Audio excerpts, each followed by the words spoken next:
नमो सिद्धाणं नमो ऐर्याणं नमो विद्यायाणं नमो लोये सर्वसाङ्गं नमः शनैश्वराय स्वानुभूत्या चकासते चित्स्वभावाय भावाय सर्वभावान्तरच्छिदे वन्दितु सर्वसिद्धे ध्रुवमचलमणोगमं गतिं पत्ते ओछामि समय पाहुर्केवली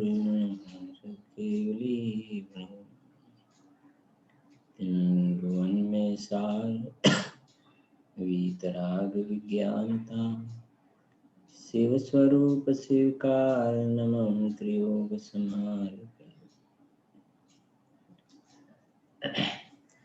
આ એક દ્રવ્ય દ્રષ્ટિ પ્રકાશ નામનો ગ્રંથ છે, જેમાં પૂજ્ય સોગાનીજી સાહેબના હૃદય ઉદ્ગાર એનું એક સંકલન છે અદ્ભુત. એમાં પહેલા આપણે જે 5 બોલનો આપણે રોજ પાઠ કરીએ છીએ એનો પાઠ કરીશું. બોલ નંબર 3 છે. નિર્વિકલ્પ થતા જ પોતાનામાંથી જ એક જ્ઞાન ઉગડે છે, જે બંને સામાન્ય વિશેષ પડખાને સહેજ જાણી લે છે, તેને પ્રમાણ જ્ઞાન કહે છે. નંબર 7. સિદ્ધ પર્યાયથી પણ હું અધિક છું, કારણ કે સિદ્ધ દશા તો એક સમયની પર્યાય છે અને હું તો એવી અનંત પર્યાયોનો પિંડ છું. નંબર 11. દ્રવ્ય દ્રષ્ટિના હિસાબે તો શુદ્ધ પર્યાય જ પરદ્રવ્ય છે, મારા અસ્તિત્વમાં તે નથી, રાગની તો વાત જ શું. 14 નંબર. જ્ઞાનનો વિષય દ્રષ્ટિના વિષયને સાધવા પૂરતો લક્ષ્યમાં લેવો ઠીક છે, બાકી તેનું તેનાથી વધારે પ્રયોજન નથી. 54. હું વર્તમાનમાં જ સમજણનો પિંડ છું. 5 બોલ થયા આપણા. રેગ્યુલર સ્વાધ્યાયની અંદર આપણે આવીએ. બોલ નંબર છે 312 નંબરનો બોલ છે. 312.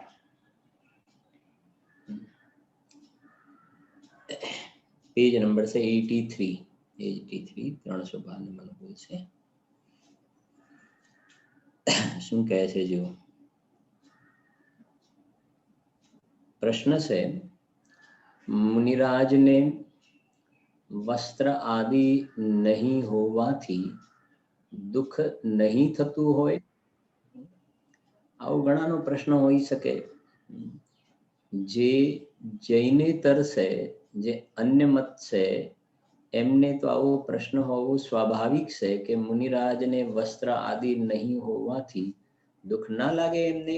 ગરમીમાં ગરમી લાગે, શિયાળામાં ઠંડી લાગે, વરસાદમાં શરીર ભીનું થઈ જાય, ઠંડી ચડી જાય, તો દુઃખ ના થાય? જૈનેતરને પ્રશ્ન હોવો સ્વાભાવિક છે, પણ ઘણા જૈનોને પણ આવો એક પ્રશ્ન અંદરમાં ઉદ્ભવ થતો હોય છે કે એમને અત્યારે આ દુઃખ નહીં થતું હોય. આવો પ્રશ્ન થવાનું કારણ એ છે કે આપણે મુનિરાજના યથાર્થ સ્વરૂપને સમજતા નથી. યથાર્થ મુનિરાજનું સ્વરૂપ સમજીએ તો આપણને વાસ્તવમાં ખ્યાલ આવે કે અજ્ઞાની જીવને એમ લાગે છે કે મુનિરાજ દુઃખી હશે, પણ મુનિરાજ તો અંદરમાં સમતા રસનું પાન કરે છે, ચૈતન્ય બાગમાં તેઓ તો ક્રીડા કરે છે. નિયમ સમયસારમાં લખ્યું ને એટલા માટે તો જ્ઞાનીની વાત તો જ્ઞાની જાણે છે. અજ્ઞાની જે છે તો બહારથી માપ કાઢે છે ને, એટલે એને એવું લાગે છે. જો સમાધાન કર્યું છે, વાંચીએ. જો ઉત્તર આપ્યો છે, મુનિઓને દુઃખ કેવું? તેમને તો અંદરમાં આનંદનો સ્ત્રોત વહે છે. વીજળીના કરંટની જેમ અંદર આનંદ ચાલી રહ્યો છે. તેમને તો વસ્ત્રની વૃત્તિ ઉઠવી જ દુઃખ છે. વળી જે શુભ વૃત્તિ ઉઠે છે તે પણ ભયંકર દુઃખરૂપ લાગે છે. કેટલું સરસ સ્વરૂપ સમજાવ્યું છે ને. પહેલી તો વાત એ મુનિરાજને દુઃખ કેવું. અરે ભાઈ, જો સીધી વાત કરીએ ને, જો મુનિરાજ દુખી હોય તો પછી એમને પંચ પરમિષ્ટિમાં આચાર્ય, ઉપાધ્યાય અને સાધુ પરમિષ્ટિ તરીકે સ્થાન પ્રાપ્ત ન થયું હોત, એમને હાલતા ચાલતા સિદ્ધ ના કહ્યા હોત, જેમ સિદ્ધ ભગવાન અવ્યાબાદ સુખને ભોગવે છે ને, તો મુનિરાજ પણ પ્રચુર આનંદને ભોગવે છે. પ્રતિ સમય પ્રચુર સ્વસંવેદન છે એમને આત્માનું. કહ્યું ને, જેમ વીજળીની અંદર જેમ નિરંતર કરંટ ચાલી રહ્યો છે, વાયરમાં નિરંતર વીજળીનો કરંટ ચાલે છે, એમ અંદરમાં એને નિરંતર આનંદનો ફ્લો આવી જ રહ્યો છે, આવી રહ્યો છે અંદરમાંથી, નિરંતર એ આનંદને ભોગવે છે. સમયસાર બંધ અધિકારમાં લખ્યું કે નિત્ય આનંદ ભોજી, એવો શબ્દ પ્રયોગ, નિત્ય આનંદ ભોજન. નિત્ય આનંદનું ભોજન કરે છે. આ બહારના ભોજન તો દિવસમાં એક વાર, એક બાર દિન મેં લે આહાર ખડે અલપ નિજ પાન में, છે કે નહીં? એક બાર દિન में ले આહાર ખડે અલપ નિજ પાન में. બહારમાં જે શરીરની સાથેનો સંબંધ છે એના યોગ્ય આહાર જે છે તો નિર્દોષ અને શ્રાવકના ઘરે શરીરના પોષણ માટે નહીં, શુદ્ધાત્માના રસના પોષણ માટે.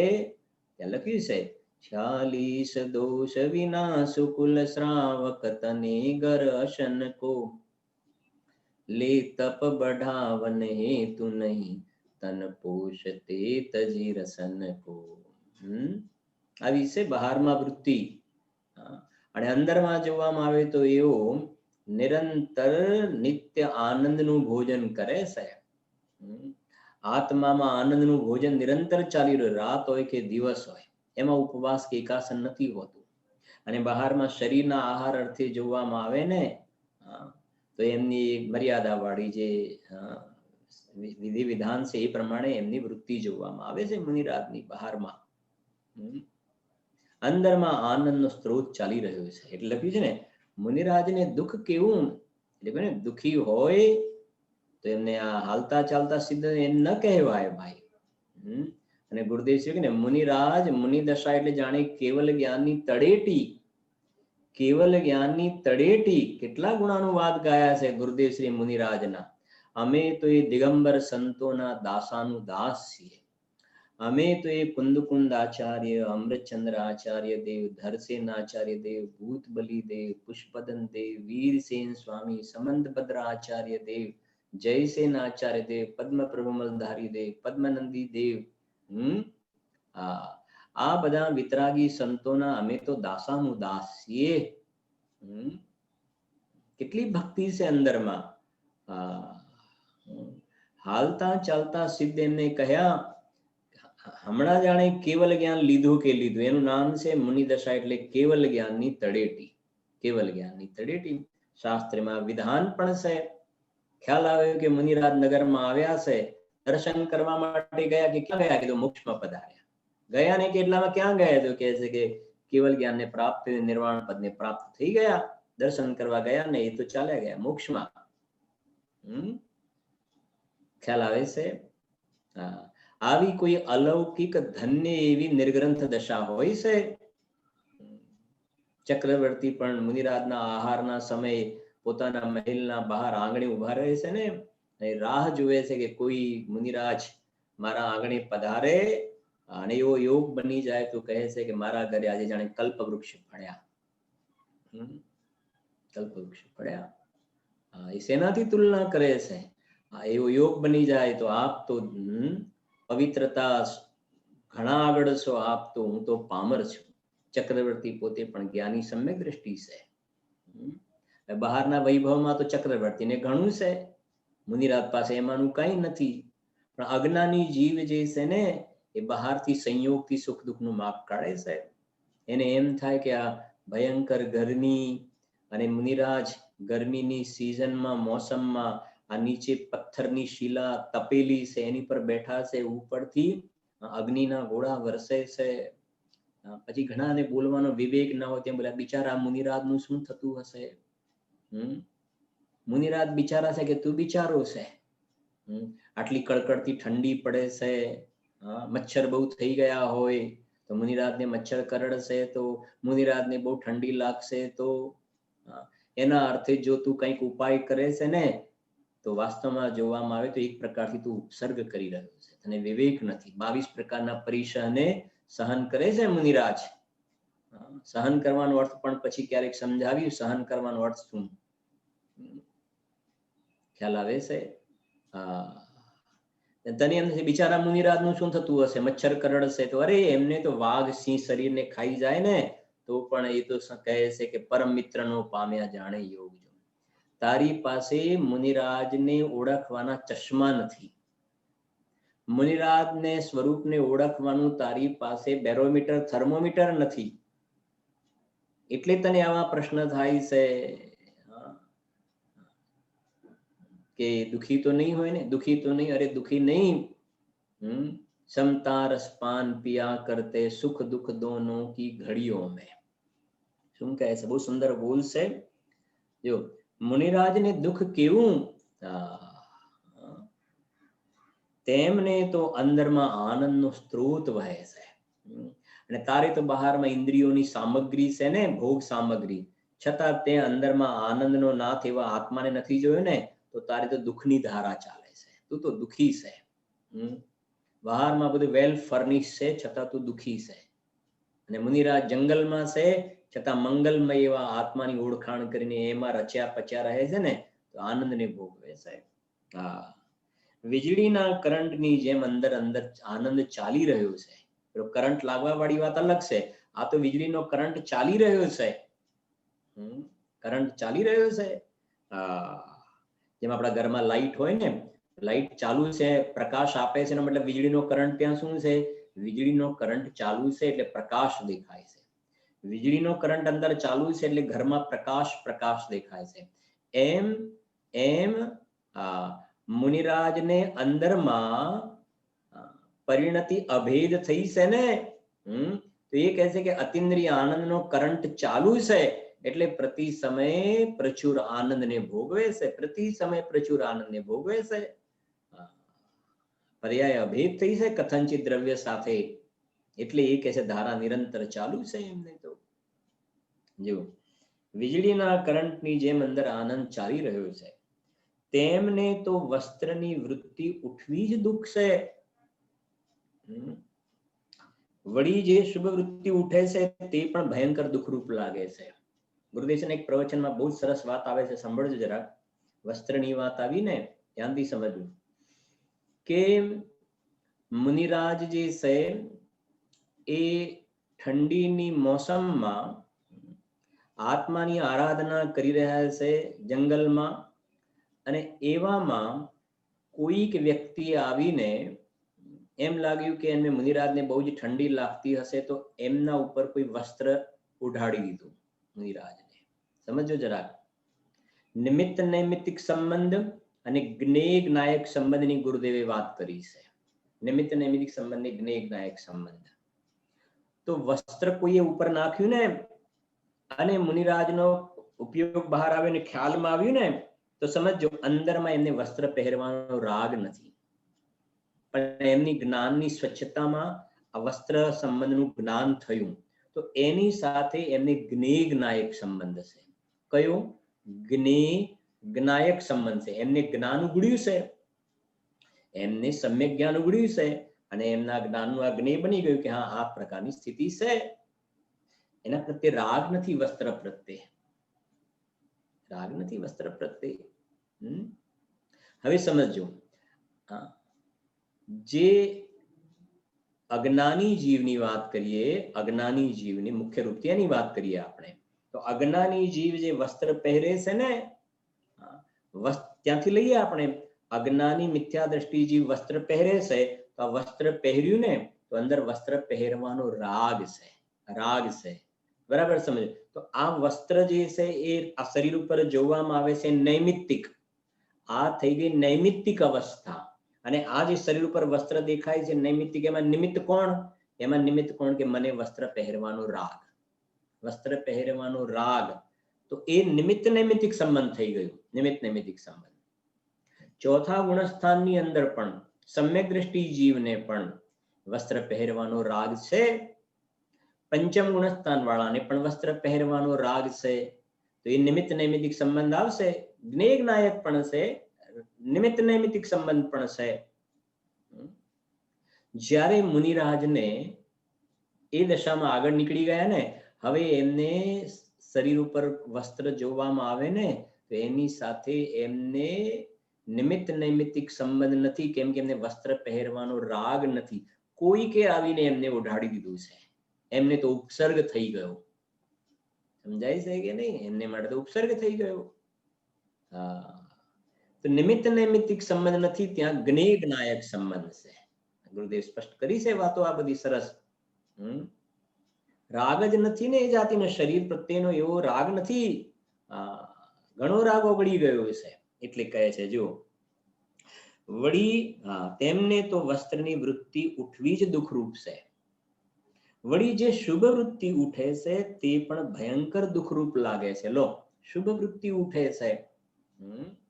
આ 5 મહાવ્રતના પરિણામ, 5 સમિતિના પરિણામ જે થાય છે ને, ધર્મોપદેશના પરિણામ, તીર્થોની વંદનાનો શુભ ભાવ આવે, ગ્રંથ લખવાનો શુભ ભાવ આવે, ધર્મોપદેશનો શુભ ભાવ આવે, એ પણ ભયંકર દુઃખરૂપ લાગે છે.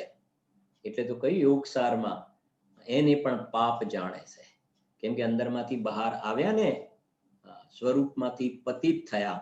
આ ભલે શુભ ભાવ કહેવાય, સ્વરૂપમાંથી પડ્યા એ અપેક્ષાએ પાપ છે. એ અપેક્ષાએ પાપ છે. શાસ્ત્રમાં વિવિધ પ્રકારના કથન આવે, બધા બરાબર સમજવા જોઈએ. આ જ શુભ ભાવને સ્વરૂપમાંથી પતિત થાય અપેક્ષાએ પાપ કહ્યું. બીજી રીતે કહીએ તો આ શુભ ભાવ બંધનું કારણ છે. અને ત્રીજી જગ્યાએ જોઈએ તો વ્યવહારથી એને મોક્ષનું કારણ પણ કહ્યું. બરાબર છે કે નહીં? ઉપચારથી એને મોક્ષનું કારણ કહ્યું, કેમ કે મોક્ષનું કારણ જે સંવર નિર્જરાની સાથે શુભ ભાવ છે ને, તો એને વ્યવહારથી મોક્ષનું કારણ કહ્યું. તો શુભ ભાવ માટે 3 કથન આવી ગયા ને. શુભ ભાવને પાપ પણ કહ્યું, શુભ ભાવને એટલે પુણ્યના ભાવને પાપ પણ કહ્યા, એને બંધનું કારણ પણ કહ્યું, અને એને મોક્ષનું કારણ પણ કહ્યું. પણ બરાબર એની વિવક્ષા સમજવી જોઈએ. આગળ 313 બોલ, 313 નંબરનો બોલ. 313 શું કહે છે જુઓ. હું તો વિકલ્પથી શૂન્ય છું અને મારા ભાવથી ભરપૂર છું. લો, શું સમજાવ્યું આની અંદર? અસ્થિ નાસ્તિ બંને પક્ષ આવી ગયા. અસ્થિ નાસ્તિ, શૂન્ય નય અને અશૂન્ય નય પ્રવચન સાર, બે વાત આવી ગઈ. કે હું શૂન્ય છું. શૂન્ય છું માને ખાલી છું. હું ખાલી છું. કે કોનાથી ખાલી છું? કે વિકલ્પથી શૂન્ય છું. કે આ બધા વિકલ્પો ચાલે ને, કે પછી હવે આવું કરવું છે, દિવાળીમાં તો આવું કરીશું, પછી આમ કરીશું, પછી 3 દિવસ પછી આપણે આવું કરવાનું છે, સાંજે તો આપણે આમ કરવું છે, પછી કાલે તો આમ કરવું છે. તો એ બધા જે વિકલ્પો ચાલે છે ને, વિકલ્પ, અહીંયા એ કેવું છે? વિકલ્પ મારામાં નથી. શૂન્ય છે એનો ઇટ મીન્સ વિકલ્પ મારામાં નથી. જ્યાં હું છું ને, ત્યાં વિકલ્પનો પ્રવેશ નથી. હું તો ત્રિકાળ નિર્વિકલ્પ તત્વ છું. નિર્વિકલ્પ મારો સ્વભાવ છે. હું નિર્વિકલ્પ વગર નિર્વિકલ્પ સ્વરૂપ છું. મારામાં કોઈ વિકલ્પનો પ્રવેશ નથી. વિજ્ઞાન ઘન તત્વ છું. સમજજો, હું વિકલ્પથી શૂન્ય છું. મારામાં વિકલ્પ નહીં અને વિકલ્પમાં હું નહીં. વિકલ્પમાં હું નહીં. હવે જરા એક વાત થોડીક એનલાર્જ કરીએ તો ખ્યાલ આવે કે જ્યાં આ પર્યાયમાં થવા વાળા જે વિકલ્પો છે ને, એ વિકલ્પનો મારામાં પ્રવેશ નથી. આ સમ્યક દર્શનનો વિષય જે ત્રિકાળી દ્રવ્ય, એ વિકલ્પથી જ્યાં ખાલી છે, વિકલ્પ નથી એમાં, તો પછી આ જે પરના લક્ષી બધા વિકલ્પો થાય છે, સ્ત્રી, પુત્ર, કુટુંબ, પૈસા, સોનું, ચાંદી, એ બધાથી હું શૂન્ય ખરો કે નહીં? એ બધાથી હું શૂન્ય ખરો કે નહીં? જ્યારે કહી દઉં ને વિકલ્પથી હું ખાલી છું ને, મારામાં વિકલ્પ નથી, તો કહે છે કે આ બહારના સંયોગો જે છે ને, એનાથી તો હું શૂન્ય જ છું, ખાલી જ છું. આ તો અજ્ઞાની જીવે વ્યર્થમાં આ શું કહીએ હવે વધારે. પૂર્વે એવા કોઈ શુભ ભાવ થયા, પૂર્વે શુભ ભાવ એવા થયા અને સાતા વેદનીયના પરમાણુ બંધાઈ ગયા, પુણ્યના પરમાણુ. અને અત્યારે બહારમાં નથી કહેતા, બહારમાં બધા સંયોગે ઓટોમેટિક ગોઠવાઈ ગયા એ પ્રમાણે. એ ઉદય આવ્યો એટલે ગોઠવાઈ ગયા, બહારમાં ગોઠવાઈ ગયા, લાડી વાડી ગાડી બધું ગોઠવાઈ ગયું. હવે આ મૂર્ખ એમ માને છે કે આ બધું મારું અને હું એનો માલિક. અહીંયા તો કે છે વિકલ્પનો તારામાં પ્રવેશ નથી ને, અને હું ગાડી વાળો અને બંગલા વાળો લગાવે એક એક વસ્તુ, છોકરા વાળો, પૈસા વાળો, ક્યાંથી લાવ્યો તું? આ તો પૂર્વે જે શુભ વિકલ્પ થયો એ વિકલ્પથી પણ તું તો ખાલી હતો એ વખતે પણ. અને વિકલ્પના નિમિત્ત પામીને પુણ્યના પરમાણુ બંધાય ને બહારમાં આવી. ગુરુદેવ વારંવાર કહ્યું છે પ્રવચન, એવી શોકથી ગોઠવાઈ ગઈ, એમ ગુરુદેવ એવી શોકથી ગોઠવાઈ ગઈ. જેમ પેલા પત્તા રમે ને, પત્તા કાર્ડ રમે તો 4 વ્યક્તિ રમે છે કાર્ડ, અને બસ તારામાં જે 13 પાના આવે ને, 13 પાના 13, એમાં 4 એકા તારામાં આવી ગયા. તે તો સહેજ આવી ગયા હશે, આવી ગયા કોઈ વખતે 4 એકા તારામાં આવી ગયા, સહેજ આવી ગયા. જો તું લાવી શકતો તો દરેક વખતે લાવી દે 4 એકા, લાવી દે દરેક વખતે 4 એકા. સમજાય છે ને કેટલો સરસ ન્યાય છે. એ તો બસ ગોઠવાઈ ગયું એવું સહેજ. એમ બહારમાં પુણ્યના ફલમાં સંયોગો ગોઠવાઈ ગયા. ભાઈ ગોઠવાઈ ગયા ને, એમાં તારે કોઈ લેવા દેવા નથી. તું તો એનાથી ખાલી છો, એનાથી શૂન્ય છો. આ બહારની જડ લક્ષ્મી વાળું તું નથી. તને ભ્રમના કારણે એવું લાગે છે, અને ભ્રમના કારણે એ લાગ્યું, અને એના ફળમાં તારે ભ્રમણ કરવું પડે છે 4 ગતિમાં. છે તો એક એકમાં ઘણું સમય જાય એવું છે ને. પણ તમારે પણ થોડું ચિંતન મનન ગોલન કરવી આ બધી વસ્તુઓ ઉપર, કે આપણું જીવન કેટલું બાકી રહ્યું, અને આપણે હજુ કયા ટ્રેક ઉપર જઈએ છીએ.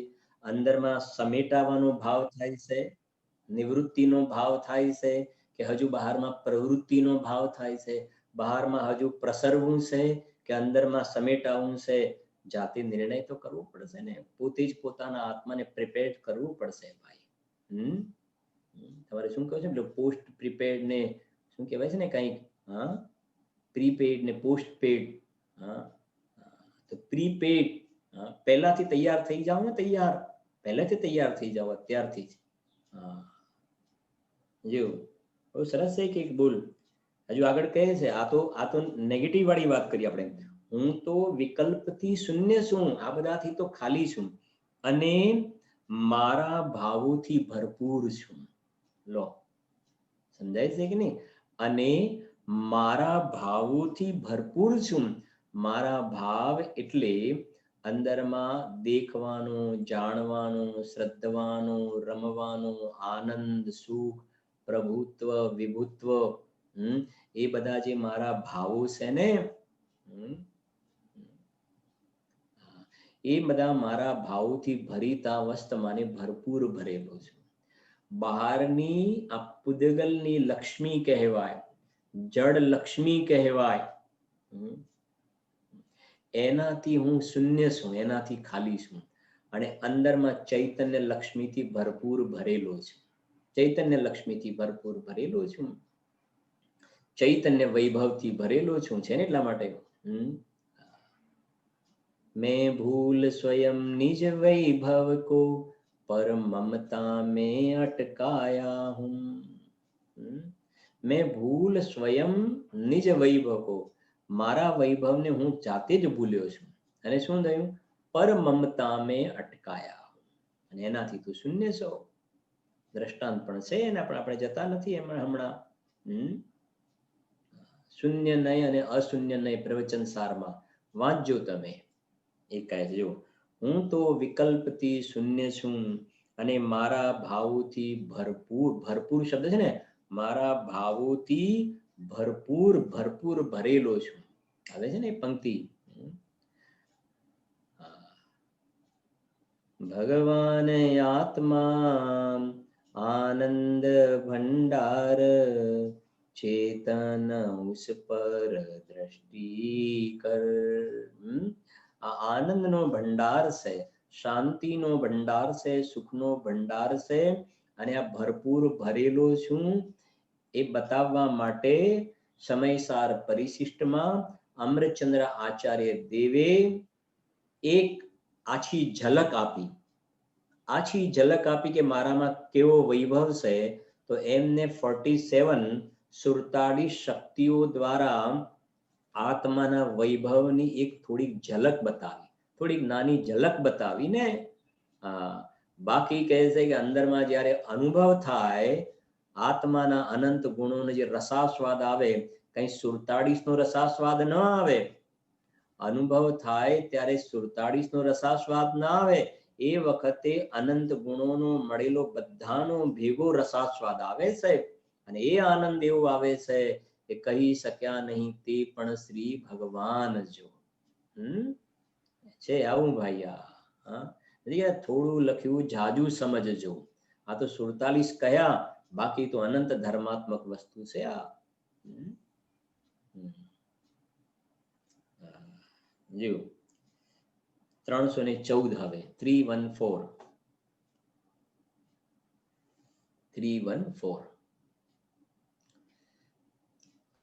અધ્યયન આદિનું પૂરતું રહસ્ય પૂજ્ય ગુરુદેવ શ્રી પાસેથી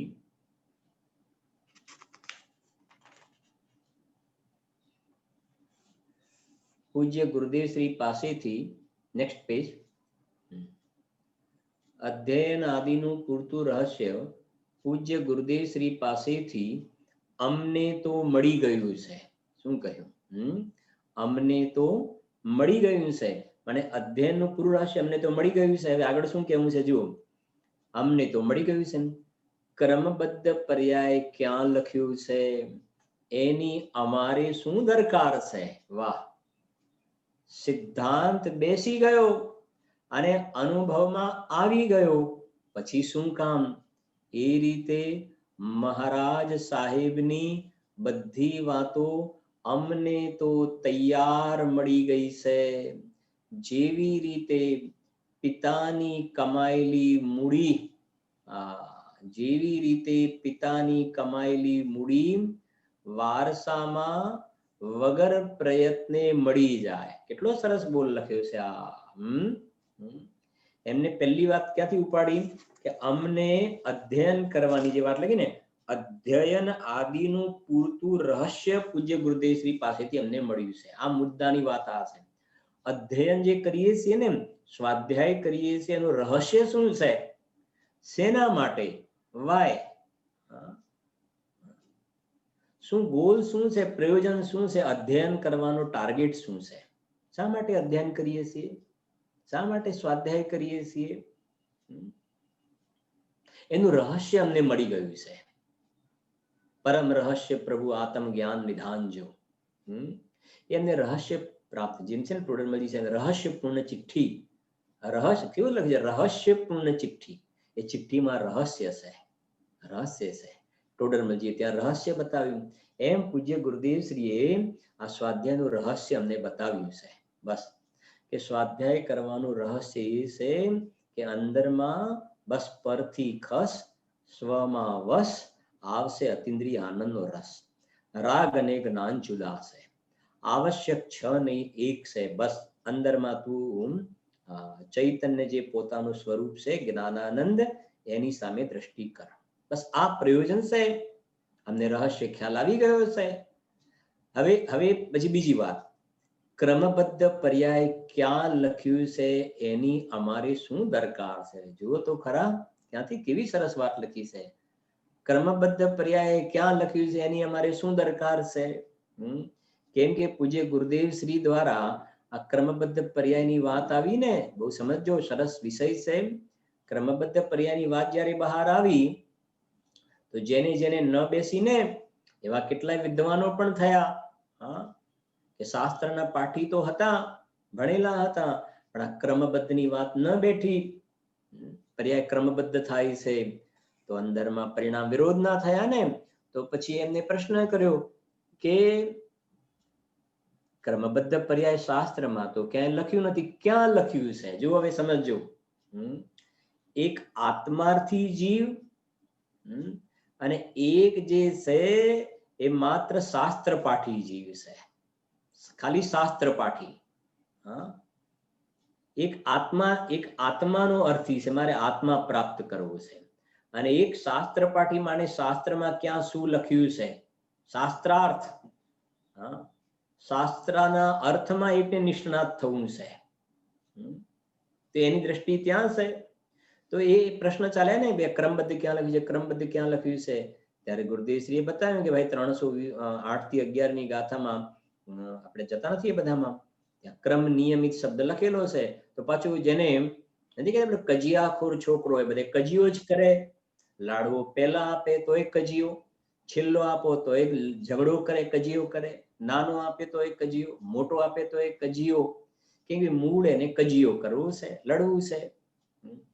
ક્રમ નિયમિત લખ્યું છે, ક્રમબદ્ધ ક્યાં લખ્યું છે, ક્રમબદ્ધ ક્યાં લખ્યું છે. અને આ બાજુ સોગાનજી સાહેબ જુઓ, બસ ક્રમબદ્ધ નું રહસ્ય એ છે કે આત્માને અકર્તા બતાવો છે. બહારનું બધું ક્રમબદ્ધ થઈ રહ્યું છે, પરનું પરિણમન ક્રમબદ્ધ, મારી પર્યાય પણ ક્રમબદ્ધ. જે સમયે એનો સ્વકાલ છે એ સમયે એનો ઉત્પાદ થશે, એની જન્મ ક્ષણ જ્યારે છે ત્યારે એનો ઉત્પાદ થશે, ક્રમબદ્ધ છે. બસ એના ઉપરથી દ્રષ્ટિ હટાવી અને અંદરમાં પોતાના અકર્તા સ્વભાવી આત્માની અનુભૂતિ કરો. તો અધ્યયનનું રહસ્ય તો આ હતું, અધ્યયનનું રહસ્ય તો આ હતું, ક્રમબદ્ધ પર્યાયને સમજીને તો અંદરમાં અકર્તા સ્વભાવી આત્માની અનુભૂતિ કરવાની હતી. બસ અમે તો અંદરમાં અકર્તા સ્વભાવી આત્માની અનુભૂતિ કરી લીધી ને, એટલે અમને ક્રમબદ્ધ પર્યાયનું રહસ્ય અમને ખબર પડી ગઈ, અમને ખબર પડી ગઈ ક્રમબદ્ધ પર્યાયનું રહસ્ય. હવે ક્યાં લખ્યું છે, 308 ગાથામાં લખ્યું છે કે 208 ગાથામાં લખ્યું છે કે 408, એ બધું અમારે બસ અમે આત્મામાં લખી લીધું, બસ અમે લખી લીધું. તમે શાસ્ત્રમાં ક્યાં લખ્યું છે તમે શોધો, અમે લખી લીધું, અમે અમારા જ્ઞાનમાં લખી લીધું, અમે અમારી શ્રદ્ધામાં લખી લીધું. બસ વાત તો આ છે. એટલે કે એની અમારે શું દરકાર છે, કેમ કે તને બતાવ્યું કે અહીંયા લખ્યું છે, અહીંયા લખ્યું છે, અહીંયા લખ્યું છે, પણ બેઝિક તારી ફંડામેન્ટલ ભૂલ તો એ છે ને કે આ શેના માટે આપણે સ્વાધ્યાય કરીએ છીએ, પ્રયોજન તો તને ખબર. હા કે આ બરાબર છે, ઓકે. અચ્છા, બીજે ક્યાં લખ્યું છે, પછી આ સિવાય બીજો કોઈ આધાર મળશે, પછી ત્રીજો કોઈ આધાર મળશે. તો બહારના આધાર શોધે છે, આત્માના આધારે તું નિર્ણય નથી કરતો, આત્માના આધારે તું નિર્ણય નથી કરતો. એટલે તારે બેઝિક ભૂલ ત્યાં છે કે તું આનું પ્રયોજન નથી સમજતો. તારે શાસ્ત્રાર્થ કરવા છે, તારે આત્માની અનુભૂતિ નથી કરવી. કેટલું સરસ બોલ છે, જો ક્રમબદ્ધ પર્યાય ક્યાં લખ્યું છે એની અમારે શું દરકાર છે. સિદ્ધાંત બેસી ગયો, જો સિદ્ધાંત બેસી ગયો અને અનુભવમાં આવી ગયો, વાહ, સિદ્ધાંત બેસી ગયો ક્રમબદ્ધનો અને અનુભવમાં આવી પણ ગયો, પછી શું કામ. ક્યાં લખ્યું છે ને શું છે એ રીતે. પછી આગળ મહારાજ સાહેબની બધી વાતો અમને તો તૈયાર મળી ગઈ છે, જેવી રીતે પિતાની કમાયેલી મૂડી વારસામાં વગર પ્રયત્ને મળી જાય. બધી વાતો તૈયાર મળી ગઈ છે. જેવી રીતે ક્રમબદ્ધની વાત છે, નિમિત્ત ઉપાદાનની વાત, તો નિમિત્ત અકિંચિત કરશે, નિમિત્તના 100% નિમિત્તમાં. હવે પાછું કે નિમિત્ત અકિંચિત ક્યાં લખ્યું છે, પાછું એને બતાવો. ઉપાદાનમાં કરે, નિમિત્તમાં, નિમિત્ત ઉપાદાનમાં કઈ ન કરે એવું ક્યાં લખ્યું છે, તો પાછા નિમિત્ત ઉપાદાનના દોહા બતાવો. પછી કે અહીંયા તો લખ્યું છે, પછી ભૈયા ભગવતી દાસના દોહા બતાવો, પછી આ બતાવો, આ બતાવો. હવે જેને નિમિત્તાધીન દ્રષ્ટિ છે, વ્યવહારના કથનને આગળ કરશે, રહસ્ય નથી સમજતો, શબ્દાર્થ, નયાર્થ, મતાર્થ, આગમાર્થ, ભાવાર્થ નથી સમજતો, એટલે ખોટે રસ્તે ચડી જાય છે. નિશ્ચય વ્યવહારના કથન આવ્યા તો બસ, શાસ્ત્રમાં વ્યવહારના કથનો ઘણા છે, વ્યવહારથી કહ્યું તો છે, કહ્યું તો છે, કહ્યું તો છે. તો જેને દ્રષ્ટિ ખોટી છે ને એ બધી નથી બેસતી વાત, અને જેની દ્રષ્ટિ સાફ છે ને આત્મકલ્યાણ કરવું છે ને એને સમજજો, એને ક્રમબદ્ધ ક્યાં લખ્યું છે બસ મને ખબર પડી ગઈ છે. અને નિમિત્તી ઉપાદાનમાં કાર્ય ન થાય, કેમ? કેમ કે અમને અંદરમાં આત્માનો અનુભવ થયો, અમારાથી સ્વયં પોતાના પુરુષાર્થથી થયો, એટલે નિમિત્તથી ન થાય, નિમિત્તથી ન થાય એવું ક્યાં લખ્યું છે અમારે નથી શોધવું, અમે શોધી કાઢ્યું છે અનુભવ કરીને. વ્યવહાર કરતા કરતા નિશ્ચય ન થાય એ પણ અમે સ્વાનુભવથી શોધી કાઢ્યું છે કે નિશ્ચય જે છે પોતાથી થાય, એમાં વ્યવહારનો કોઈ રોલ હોતો નથી. અને છેલ્લી વાત લખીને એમને, જેવી રીતે પિતાની કમાયેલી મૂડી વારસામાં વગર પ્રયત્ને મળી જાય. આગળ પણ બોલે એમના ચાલે આપણે વગર પ્રયત્ને, એનો મતલબ એમનું એ કેવું છે કે અમારે કોઈ તર્ક વિતર્ક દ્વારા મહેનત કરીને આ બધા અંદરમાંથી ન્યાય કાઢવા, બરાબર સમજો, આ બધું અંદરમાંથી શાસ્ત્રમાંથી મનોમંથન કરી તર્ક વિતર્ક દ્વારા આ બધું માખણ જે બહાર કાઢીને ગુરુદેવશ્રી આપ્યું ને, તૈયાર શીરો હલવો તૈયાર કરીને આપ્યો, એમને સ્વયં લખ્યું પણ છે આગળ બોલમાં, અમારું તો આવું કામ નથી. મહારાજ સાહેબે આ જે લસલસતો શીરો તૈયાર કરીને આપ્યો છે ને, આ ન્યાય અંદરમાંથી લોજિક દ્વારા એક એક વસ્તુઓ કાઢીને આપી છે, અમારું આમાં કામ નથી. બસ અમને તો આ સીધું તૈયાર મળી ગયું છે ને, બસ એનો રસાસ્વાદ લો ને, એનો રસાસ્વાદ લો ને. અને આમ એક દ્રષ્ટિએ જોઈએ ને તો વાત શું ખોટી છે આની અંદર, વાત શું ખોટી છે? અને વાત જેવા લખી છે ને, તો સીધી અંદરમાં બાપ દાદાની મિલકત મળી ગઈ ને તો બસ પછી શું વાંધો છે? બાપ દાદાની મિલકત મળી ગઈ, પછી હવે મિલકત ભેગી કરવા માટે ક્યાં મારે જરૂર છે? મને મળી ગયું ને તૈયાર, મહેનત શું કામ કરવી મારે? હવે શું કામ પ્રયત્ન કરવો? એમ કે છે મને સીધો ભગવાન આત્મા હથેળીમાં બતાવ્યો ને, સમ્યક દર્શનનો વિષયભૂત ત્રિકાલી ધ્રુવ ભગવાન આત્મા ગુરુદેવ શ્રીએ માખણ જેમ કહેવાય ને, બસ એવી રીતે જ્ઞાયક ભાવ જુદો બતાવી દીધો. પછી હવે મારે શું કામ મહેનત કરવી છે? સીધો અંદરમાં જોઈ લો ને, સીધો અંદરમાં જ્ઞાયકના દર્શન કરી લો, બસ કામ બેડો પાર થઈ ગયો. વાત તો એવી છે. પછી તારે બધા તર્ક વિતર્ક પ્રબળ યુક્તિ નિર્બળ યુક્તિથી લડાવી, જો એટલી યુક્તિઓ લડાવી હોય ને, પણ આ રહસ્ય તું ભૂલ્યો તો ગયો, રહસ્ય ભૂલ્યો તો ગયો. કે આ બધી જે મહેનત છે સ્વાનુભવ માટે છે, અને સીધો ડાયરેક્ટ તું સ્વાનુભવ કરી લે તો બહુ સારી વાત છે. આપણે એના માટે એક દ્રષ્ટાંત પણ આપીએ છીએ, સમજજો. એક દ્રષ્ટાંત આપીએ છીએ આપણે કે આવું જેવું લખ્યું છે એવું દ્રષ્ટાંત છે બીજું પણ, કે તમને બિલકુલ શુદ્ધ સાત્વિક ભોજન, શુદ્ધ દાળ ભાત રોટલી શાક, બિલકુલ શુદ્ધ સાત્વિક ભોજન રેડી, તમને ભોજનમાં એકદમ રેડી થાળી તૈયાર કરીને તમને મળી જાય. એ સારું ગમે કે પછી બજારમાંથી તમે શાક લાવો, શાક સુધારો, પછી બનાવો, તૈયાર કરો, બરાબર છે કે નહીં? અને એ પ્રમાણે ઘઉં લાવો અને પછી એને આ કરો, દળો અને એની રોટલી બનાવો, પછી દાળ લાવો અને સાફ કરો અને આ તેને બધું કરો, અને પછી એક તમને થાળી તૈયાર મળે. એ ગમે કે ડાયરેક્ટ તમને થાળી મળી જાય? એ જ વસ્તુ તમને ડાયરેક્ટ બિલકુલ મળી જાય. સીધી વાત છે ને, ડાયરેક્ટ આપણને તો થાળી, કેમ કે પ્રયોજન તો આપણું ભોજનનું છે ને, અને શુદ્ધ ભોજન મળી જાય આપણને, તો પછી પેલી બધી માથાકૂટ કરવાની શું જરૂર છે આપણે? એમ અહીંયા પણ એ કેવું છે સોગાની જાય, અમને તો સીધો અંદરમાં શુદ્ધ આત્મા, જેમ પેલું શુદ્ધ ભોજન, એમ ગુરુદેવ શ્રી સીધો શુદ્ધ આત્મા બતાવી દીધો ને અંદરમાં. બસ બસ બસ અમારું કામ થઈ ગયું. પછી આ નહીંથી આમ છે ને, આ નહીંથી આમ છે, નિશ્ચયથી આમ છે ને, વ્યવહારથી આમ છે ને, પ્રમાણથી આમ છે, એ બધું છે.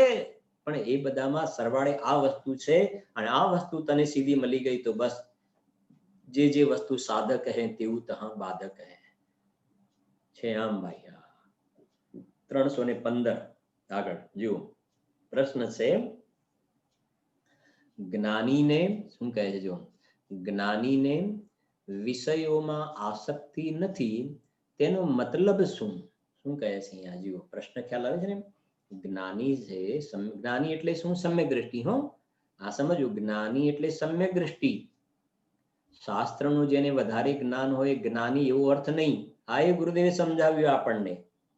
પેલા તો એમ જ સમજતા હતા કે શાસ્ત્રનો અભ્યાસ જેને બધું બહુ આવડતું હોય જ્ઞાની, એવો અર્થ જ નથી. દેડકાના જીવને આત્માનો અનુભવ થાય ને તો જ્ઞાની, હરણના જીવને આત્માનો અનુભવ થાય તો જ્ઞાની, કબૂતરને આત્માનો અનુભવ થાય તો જ્ઞાની. ખ્યાલ આવે છે કે નહીં? અને આ બાજુ 11 અંગ અને 9 પૂર્વનું શાસ્ત્રનું જ્ઞાન થાય ને પણ આત્માનું જ્ઞાન નથી તો અજ્ઞાની, તો અજ્ઞાની. એટલે અહીંયા જ્ઞાની જેમાં અંદરમાં સુખનું ફિલિંગ થાય, આનંદનું વેદન થાય, જ્ઞાની. હવે સાંભળો, જ્ઞાનીને વિષયોમાં આસક્તિ નથી તેનો મતલબ શું? શું છે ઉત્તર?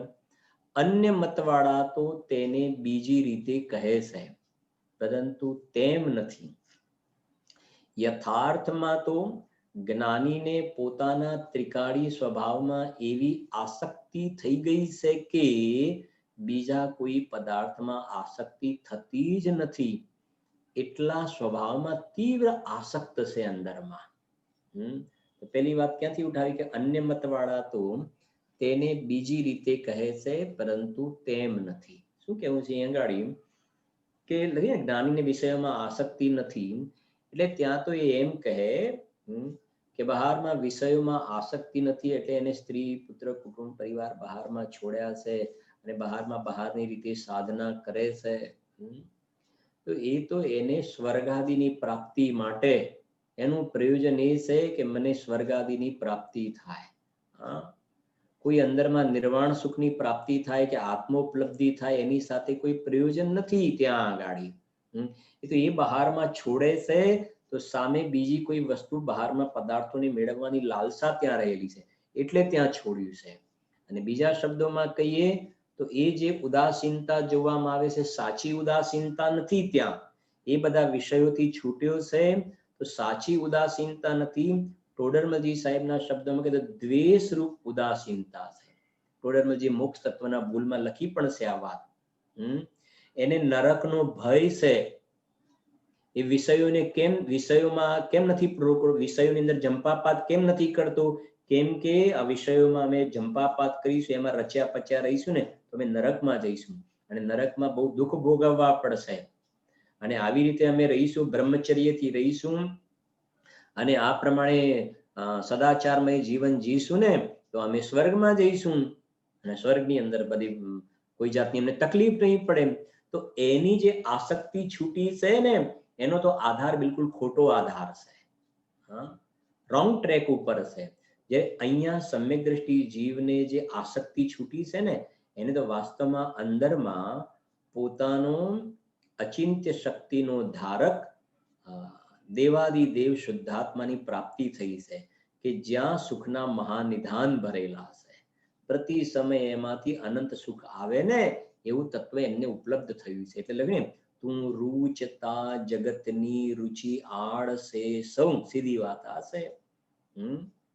યોગસારમાં ગાથા છે ને, ચાલી ગાથા. જેમ રમતું મન વિષયમાં તેમ જો આત્મે લીન, શીઘ્ર મળે નિર્વાણ પદ ધરે ન દેહ નવીન. અંદરમાં એવું ઉપલબ્ધ થયું છે આના કરતા. એટલે કહ્યું ને ઇષ્ટોપદેશની ગાથા છે, ચિંતામણી દિવ્ય જ્યાં ત્યાં છે ખોળ અસાર. છે કે નહીં? એક બાજુ ચૈતન્ય ચિંતામણી છે અને બીજી બાજુ ખલીના ખોળનો ટુકડો છે. સિમ્પલ એક તમને વાત પૂછું જરા. એક બાજુ પારસમણી છે, પારસમણી, અને બીજી બાજુ સોનાની લગડી છે. એક બાજુ પારસમણી પથ્થર છે અને આ બાજુ સોનાની લગડી છે. બરાબર છે કે નહીં? 1 કિલો ગોલ્ડ છે અને આ બાજુ પારસમણી છે. હવે તમને કે બેમાંથી એક વસ્તુ સિલેક્ટ કરો બેમાંથી એક વસ્તુ. સમજો, આ બાજુ પારસમણી અને આ બાજુ સોનાની લગડી 1 કિલોનો સોનાનો બાટ સમજો. બરાબર છે કે નહીં? લોખંડ નથી કહેતો, લોખંડ નહીં, સોનું.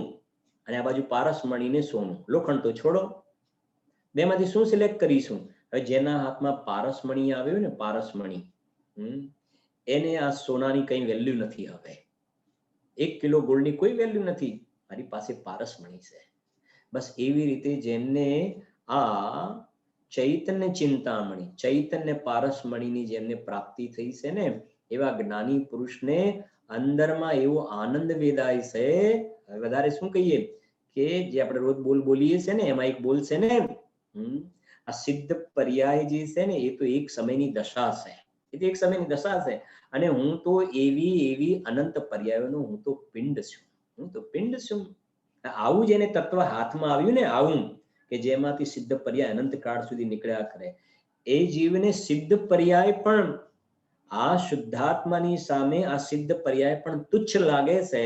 तो બહારના વિષય સુખનો તો પ્રશ્ન જ ક્યાં રહે છે? ક્યાં પ્રશ્ન રહે છે? એ કહે છે જો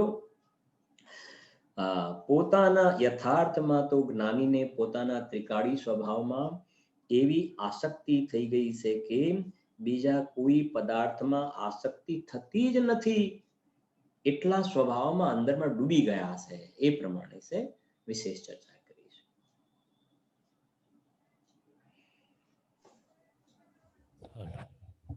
अभी हम सभी ने आदरणीय पंडित श्री शैलेश भाई जी के माध्यम से द्रव्य दृष्टि प्रकाश की बहुत ही सुंदर चर्चा 312 से लेकर 315 तक के बोलों की सुनी, जिसके माध्यम से हमने मुनिराजों का स्वरूप समझा।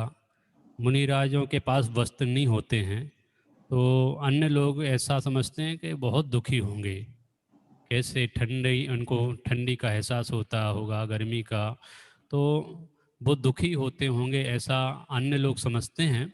लेकिन वास्तव में मुनिराज दुखी नहीं हैं, क्योंकि उनके अंदर में प्रचुर आनंद की धारा बहती रहती है और हर समय वो शुद्ध उपयोग में लीन रहने का प्रयास करते हैं, शुद्ध उपयोग में लीन रहते हैं और आनंद का उपभोग करते हैं। उनको किंचित मात्र भी दुख नहीं है।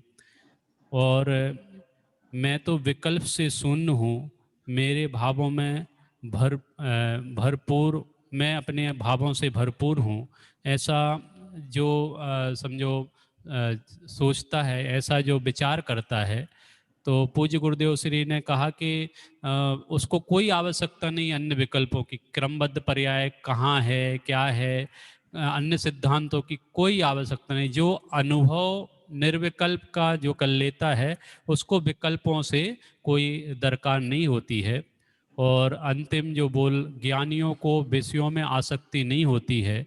इस प्रकार से बहुत ही सुंदर और हम सभी को मननीय चिंतनीय विषय चल रहा है द्रव्य दृष्टि प्रकाश के माध्यम से।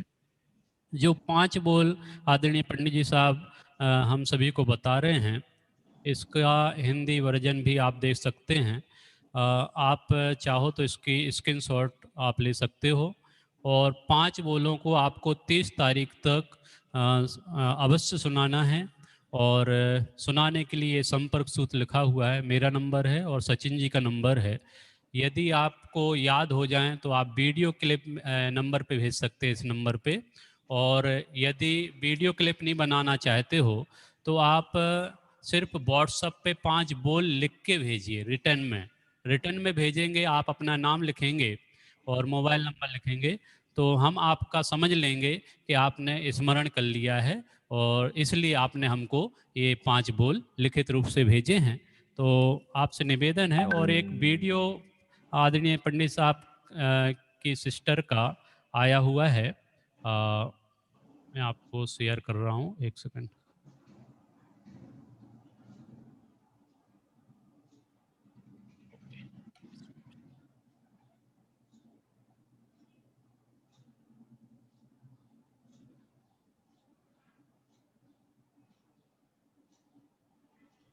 દ્રવ્ય દ્રષ્ટિ પ્રકાશ બોલ નંબર 3 નિર્વિક ઉગડે છે, જે બંને સામાન્ય અને વિશેષ પડખાને સહજ જાણી લે છે. પ્રકાશ બોલ નંબર 3 નિર્વિકલ્પ થતાં જ પોતાનામાંથી જ એક જ્ઞાન ઉગડે છે, જે બંને સામાન્ય અને વિશેષ પડખાને સહજ જાણી લે છે. તેને પ્રમાણ જ્ઞાન કહે છે. 7 નંબર સિદ્ધ પર્યાયથી પણ હું અધિક છું, કારણ કે સિદ્ધ દશા તો એક સમયની પર્યાય છે અને હું તો એવી અનંત પર્યાયનો પિંડ છું. 11 નંબર દ્રવ્ય દ્રષ્ટિના હિસાબે તો શુદ્ધ પર્યાય જ પરદ્રવ્ય છે, મારા અસ્તિત્વમાં તે નથી. રાગની તો વાત જ શું. 14 નંબર જ્ઞાનનો વિષય દ્રષ્ટિના વિષયને સાધવા પૂરતો લક્ષમાં લેવો ઠીક છે, બાકી તેનું તેનાથી વધારે પ્રયોજન નથી. 54 નંબર. હું વર્તમાનમાં જ સમજણનો પિંડ છું. જય જિનેન્દ્ર. इस प्रकार से दृष्टि प्रकाश बोल. इस प्रकार से आप इन बोलों को याद करते हुए वीडियो की क्लिपिंग बनाते हुए हम तक भेज सकते हैं. जो भी भेजेंगे उनकी वीडियो क्लिप आदरणीय पंडित जी साहब के प्रवचन के उपरांत दिखाई जाएगी. और ये सिर्फ दिखाने के लिए नहीं है, वास्तव में ये बुद्धिपूर्वक हम सभी को याद करने जैसे हैं, चिंतन करने जैसे बोल हैं. और इनका आप निरंतर चिंतन मनन घोलन करते रहें, ऐसी मंगल भावना है. 30 तारीख तक आप ये सभी बोल जिनकी भी भावना होती हो, उत्कृष्ट मुमुक्षु समझो मोक्ष की इच्छा रखने वाले के लिए ये पांचों ही बोल अत्यंत आवश्यक हैं. स्मरण करना आप जरूर याद करें. आप अभी आपसे निवेदन है अपने स्थान पे खड़े होकर जिनवाणी विनय करेंगे. निज निधि निज में बताई यह अनंत उपकार है, उसके लिए जिन वाणी माँ को वंदना सतवार है, वंदना सतवार है.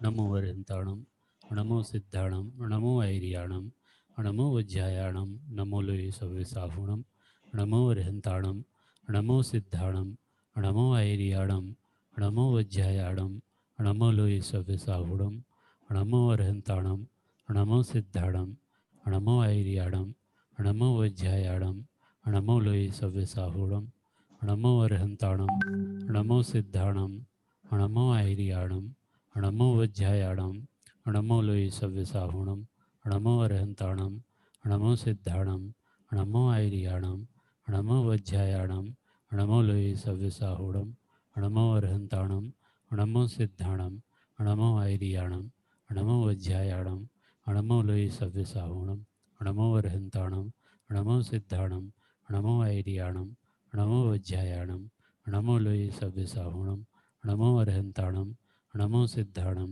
नमो ऐरियाणम, नमो वज्जायाणम, नमो लोये सव्यसाहुणम, नमो अरहंताणम, नमो सिद्धाणम, नमो ऐरियाणम, नमो वज्जायाणम, नमो लोये सव्यसाहुणम.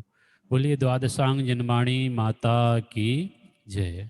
पुनः आप सभी से निवेदन है ये पांचों ही बोल आप याद करें. और याद कर यदि आपको याद हो जाते हैं तो उसकी वीडियो क्लिपिंग मेरे नंबर पे या सचिन जी के नंबर पे भेज सकते हैं. शाम को जो कार्यक्रम है वो यथावत रहेगा. ठीक 7:30 बजे से जिनेंद्र भक्ति और वैराग्य पाठ में हम सभी सम्मिलित होंगे.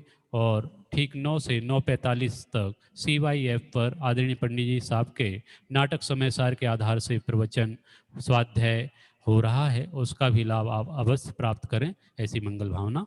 तब तक के लिए आप सभी को सादर जय जिनेंद्र, सादर चैतन्य वंदन.